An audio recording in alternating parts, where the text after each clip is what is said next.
దేవుడు మనకు ఆశ్రయమును దుర్గమునే ఉన్నాడు. ఆపత్కాలమున ఆయన నమ్ముకొనదగిన సహాయకుడు. నీవు నాకు ఎత్తైన కోటగా ఉన్నావు ప్రభువా. ఆపద్దినమున నాకు ఆశ్రయముగా నువ్వు ఆశ్రయముగా ఉన్నావు తండ్రి. నీ బలమును గురించి నేను కీర్తించేదను. ఉదయమునే నేను నీ కృపను గురించి ఉత్సాహగానం చేసేది. దేవుడు నాకు ఎత్తైన కోట. ఇదిగో దేవుడు నాకు ఎత్తైన కోటగాను కృపగల దేవుడిగాను ఉన్నాడు. నా బలమా నిన్నే కీర్తి. చెప్పండి, నా బలమా నిన్నే కీర్తించదని. నా బలమా నా దేవ నిన్నే కీర్తిస్తాను ప్రభా. నా బలమా నిన్నే కీర్తించదని. నా బలమా నిన్నే కీర్తించదని. మనం నా బలమాన్ని పలకగలగాలి, నా సంరక్షకుడు అని పలకగలగాలి. నా బలమా నిన్నే కీర్తిస్తాను. నా బలమా నా బలమా నా బలమా హృదయపూర్వకంగా మనం పలకగలగాలి.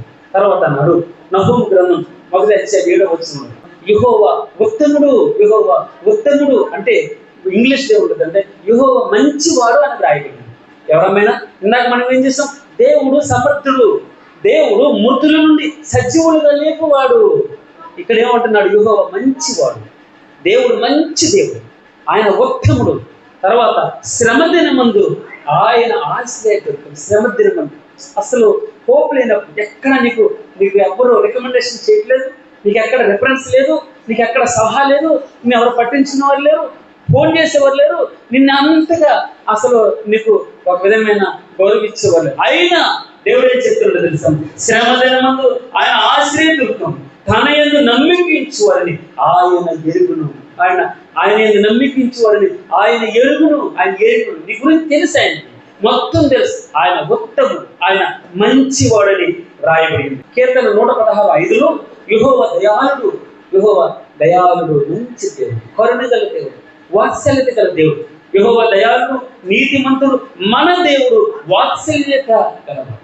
మన దేవుడు వాత్సల్యత గలవాడు. రోమీయులకు రాసిన పత్రిక 2:11 అంటాడు, దేవునికి పక్షపాతము లేదు. అమ్మా, దేవునికి పక్షపాతం లేదు. ఆయనకి డిఫరెన్స్ లేదు. నల్లగా ఉన్నానని ఒకలాగా, ఎర్రగా ఉన్నానని ఒకలాగా చూడు.